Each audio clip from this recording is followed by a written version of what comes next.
যে শবে বরাত নামে কিছু নেই, না এটা মিথ্যা কথা। কে বলেছে শবে বরাত নেই? শবে বরাত নিসফে শাবান নামে 15টা সহিহ হাদিস পাওয়া গেছে। তাও বড় বড় সাহাবী যারা, বিশেষ করে বিশ্বনবীর স্ত্রী হযরতে আয়েশা সিদ্দিকা বর্ণনা দিয়েছেন। হযরতে আয়েশা সিদ্দিকা বলেন, গভীর রজনীতে আমার ঘুম ভেঙে গেল, পাশে হাত দিয়ে দেখি নবীজি নেই। মনে করলাম হয়তো নামাজে দাঁড়িয়েছেন।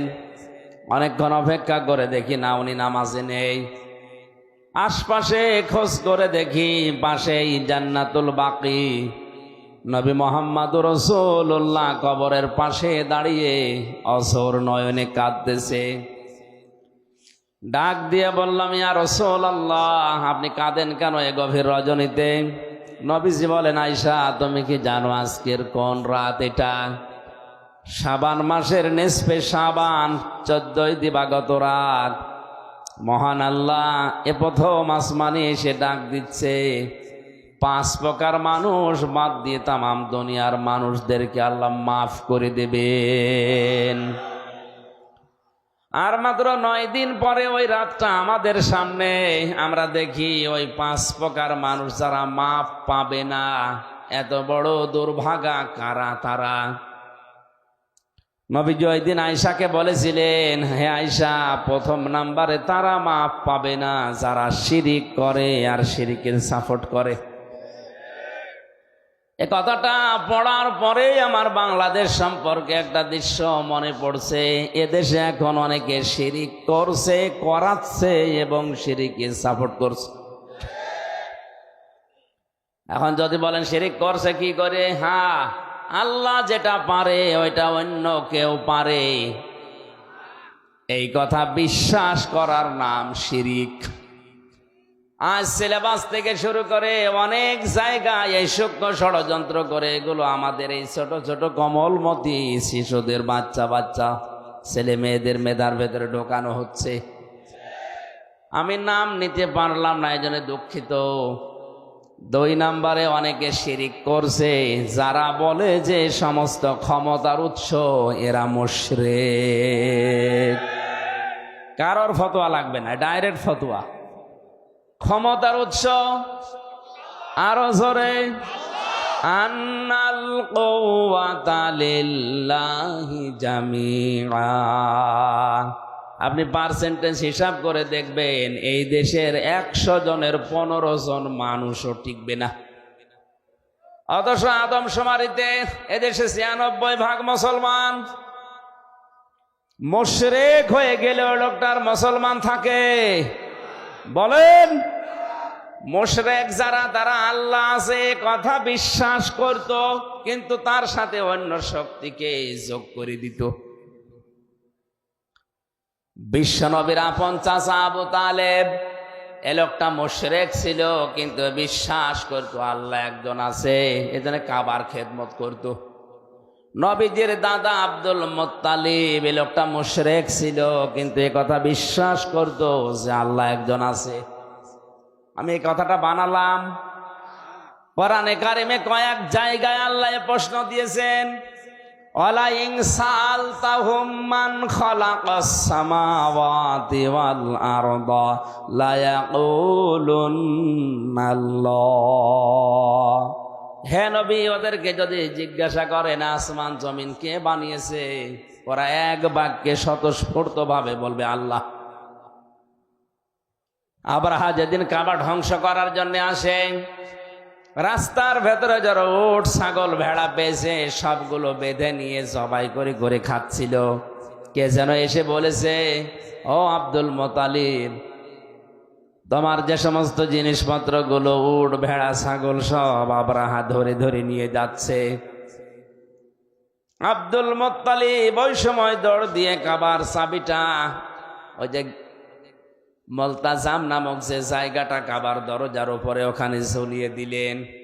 ডাক দিয়ে বলে, কাবার মালিক, এ ঘরের মালিক তুমি, এ চাবি তোমার হাতে দিয়ে গেলাম, কারণ যে বাহিনী নিয়ে এসেছে এর সামনে দাঁড়ানো আমার মতো মানুষের সম্ভব না, কিন্তু তোমাকে আমি তোমার হাতে দায়িত্ব দিয়ে চলে গেলাম। বলেন তো আব্দুল মুত্তালিব এ লোকটা মুসলমান না মুশরিক?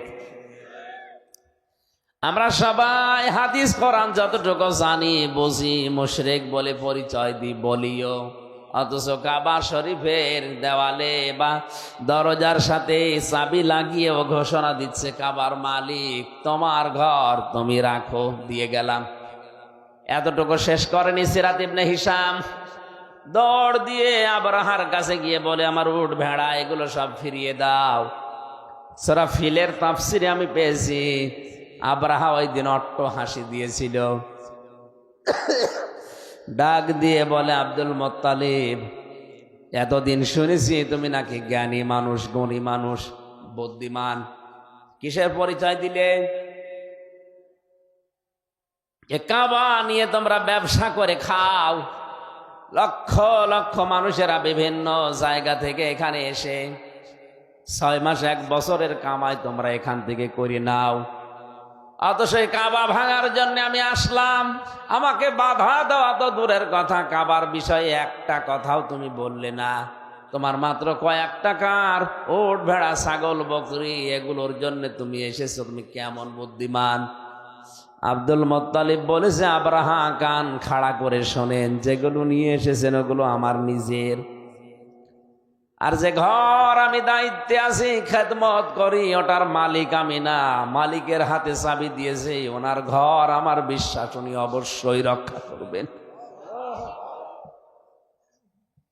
নবী যে নবুয়ত পাওয়ার পরে বাড়িতে আসলেন, বিশ্ব নবী বাড়িতে আসার পর খাদিজাকে বলেছিলেন ইয়া খাদিজা জাম্মিলুনি জাম্মিলুনি, আমাকে ঢেকে দাও, আমি ভয় পেয়েছি। হযরতে খাদিজা ওই দিন 5টা কথা বলেছিলেন। হযরতে খাদিজা আল্লাহি আল্লাহি কাল্লা এই শব্দগুলো প্রথমে জুড়ে দিয়ে বলছিলেন আল্লাহর কসম, কখনো লা ইখজি কাল্লাহু আবাদান, কখনোই আল্লাহ আপনাকে অপমান অপদস্থ করতে পারে না। অথচ ওই সময় খাদিজা মুসলমান হয়নি। কথা বলে না কেন? 40 বছরে তার বিয়ে হয়েছে, 25 বছরে নবীজি মুহাম্মদুর রাসূলুল্লাহ বিবাহ বন্ধনে আবদ্ধ হয়ে 15টা বছর সংসার করার পরে তিনি নবুয়ত পেলেন। প্রথম নাম্বারে এসে যখন কথা বলেছেন, তিনি সর্বপ্রথম যে বাক্য উচ্চারণ করলেন, প্রথম বাক্যে আল্লাহর নাম নিয়েছেন 3 বার। আপনি হিসাব করে দেখেন, আল্লাহি কাল্লা লা ইখজি কাল্লাহু আবাদান, 3 বার তিনি বললেন আল্লাহর কসম, কখনো না, আল্লাহ কখনো আপনাকে অপমান অপদস্থ করতে পারে না। অথচ এখনো মুসলমান হয়নি। তারা আল্লাহ একজন আছে, এ কথা খাদিজা ওই সময় বিশ্বাস করত। কথা বলেন না কেন? আবু তালেবও বিশ্বাস করত, আব্দুল মুত্তালিবও বিশ্বাস করত, এমনকি আবু জেহেলও বিশ্বাস করত যে আল্লাহ একজন আছে। এটা তো আমি বানালাম। বদরের ময়দানে যেদিন যাচ্ছিল, কাবার গিলাফ ধরে আবু জেহেল হাউ মাউ করে কেঁদে বলেছিল কাবার মালিক তুমি একজন আছো, আমি জানি মুহাম্মদের বিরুদ্ধে অস্ত্র নিয়ে যাচ্ছি বদরের ময়দানে যুদ্ধ করার জন্য, সত্যের পক্ষে যে আছে তারে তুমি বিজয় দিও। ওর দোয়াও কবুল হয়ে গেছে, কারণ সত্যের পক্ষে তো ছিল না, ও ছিল মিথ্যার পক্ষে। সত্যের পক্ষে যিনি ছিলেন আল্লাহ তাকে ওর দোয়াও কবুল করে বিজয় দিয়েছেন। কথা বলেন ঠিক কিনা? আমার বোঝানোর বিষয় হচ্ছে আল্লাহ একজন আছে এ বিশ্বাস করলে এই মানুষ মুমিন হয়ে যায় না। অমিনান নাসি মাই ইয়াকুলু আমান্না বিল্লাহি ওয়া বিল ইয়াউমিল আখির ওয়া মা হুম বিমুমিনিন। আল্লাহ পাক বলেন, হে নবী, দুনিয়ায় এমন অনেক মানুষ আছে তারা বলবে আল্লাহ তোমাকে বিশ্বাস করি, কিয়ামতেও বিশ্বাস করি, কিন্তু না, লোকটা ঈমানদার না। এ কথাটা তার মুখের কথা, এটা তার মুখের কথা, কিন্তু মনের কথা না। যতদিন পর্যন্ত মানুষ হিসাবে আপনি মুখের কথার সাথে মনের কথার মিল করাতে না পারবেন, ততক্ষণ আপনি মুমিন না, মুনাফিক। সাহাবা একরাম আল্লাহর দরবারে কবুল হয়েছিলেন, যে 7টা কারণ আমি জানি, তার অন্যতম এই ওনারা মুখে যেটা বলতেন ওইটাই ওনাদের মনের কথা। আর আমরা আল্লাহর দরবারে কবুল হতে পারি না, কারণ আমাদের মুখের কথার সাথে মনের কথার কোনো মিল নেই। মুখে যা বলছে মনে করবেন 100 ভাগ মনে ওইটা নেই। এক কথা বলছে না কেন? সেদিন চট্টগ্রাম থেকে আসার সময় এক নেতা পাশে বসেছিল, আফসোস করে বলছিল যে হুজুর, জীবনে আর কত মিথ্যা কথা বলবো, আমি আর পারছি না। সকাল 10টা থেকে শুরু করে রাত 10টা পর্যন্ত শুধু মিথ্যার উপরে আছি, ধোঁকা দিয়ে আর কত বোকা বানাবো মানুষকে, আমি আর পারছি না, আমার বিবেক শেষ। তারপরেও বলা লাগছে, কারণ না বললে উপায় নেই।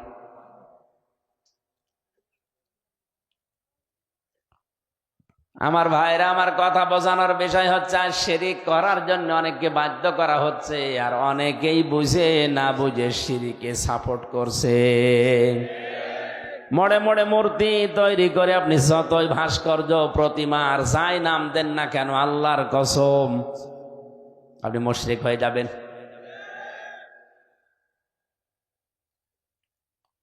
নরেন্দ্র মোদীর নাম আমরা শুনেছি, তাকে আসতে দেওয়া হয়েছিল না, এই জন্য হাজার হাজার আলেম এদেশে জেলে ছিল। যেই কয়টা কারণে আলেমরা বাধা দিয়েছিল আমি পেয়েছি তার 5টা। অন্যতম, গুজরাটে মুসলমান হত্যাকারী, ভারতের এই যে জাতীয়তা কেড়ে নিয়ে এনআরসির নামে হাজার হাজার মুসলমানদেরকে তাদের অধিকার থেকে বঞ্চিত করে দেশ থেকে তাড়িয়ে দেওয়ার যে সিদ্ধান্ত। 3 নাম্বার, আল্লাহর ঘর বাবরি মসজিদ ভেঙে ফেলা। কাশ্মীরের মুসলমানদের প্রায় 50 লাখের মতো মানুষ, 50,000-এর মতো মানুষ হত্যা করার পেছনে প্রত্যক্ষ। 5 নম্বরে যেটা বেশি, সর্বশেষ আল্লাহর কোরআনের 26টা আয়াত বাদ দেওয়ার জন্য কোর্টে মামলা হয়েছে ভারতে। বাংলার আলেমরা এই কারণে বলেছিল, না, এত বড় বড় বিশাল 5টা জিনিসের সাথে বিশেষ করে আল্লাহর কোরআনের 26টা আয়াত যারা বাদ দিতে চায় তারা এখানে আসতে পারবে না। এতটুকু ধোয়া দিয়ে হাজারো আলেম এখনো পর্যন্ত জেলে আটক আছে।